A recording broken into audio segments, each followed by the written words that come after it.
India is projected to remain the fastest growing large economy for 2025-26, reaffirming its dominance in the global economic landscape.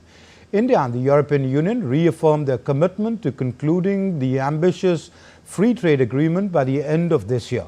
Take a look at this report. The Indian economy is on an accelerated growth path despite the global headwinds of geopolitical unrest and recessionary trends at major global trade pockets.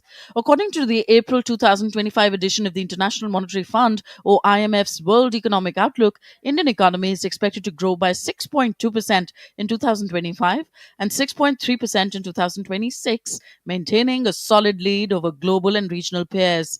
The IMF has expressed faith in India's resilience, stating its economy is likely to overtake Japan in 2025 and Germany in 2027 to become the world's third largest economy after the USA and China.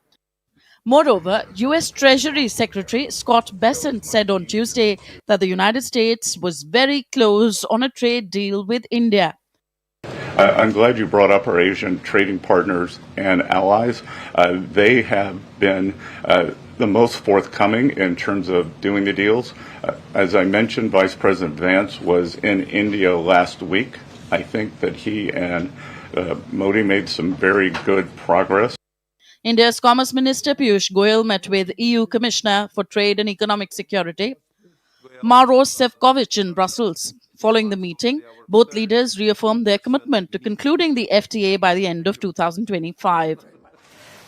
Our goal for the free trade agreement is to have a future-ready agreement that will promote trusted and diversified supply chains and deepen the strategic cooperation between the European Union and India.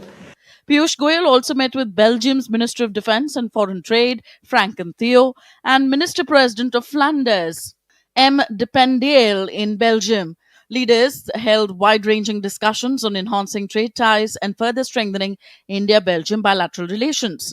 Ahead of his visit to Brussels, Piyush Goyal visited London to hold high-level talks aimed at accelerating the progress of the India-UK Free Trade Agreement.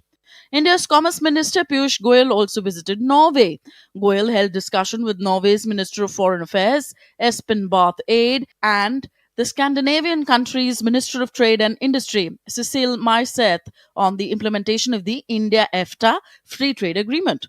So what are some of the key factors driving India's growth? Let's have a look at some of them. The government data suggests that gross GST collection, a tax that primarily projects the quantum of domestic trade, jumped to 1.96 lakh crore in March 2025 on the back of buoyant economic activity.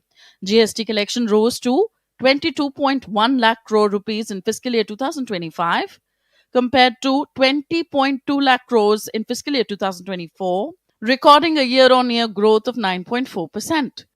E-way bill generation recorded growth of 20.2% in March 2025. Notably, quarter 4 of fiscal year 25 recorded the highest year-on-year growth of 19.4% in e-way bill generation in fiscal year 2025, indicating heightened economic activity in quarter 4 compared to previous quarters of the financial year. Quarter 3 GDP growth was 6.2%, rebounding from 5.6% in quarter 2 due to higher private consumption and government spending. Bureau Report, DD India.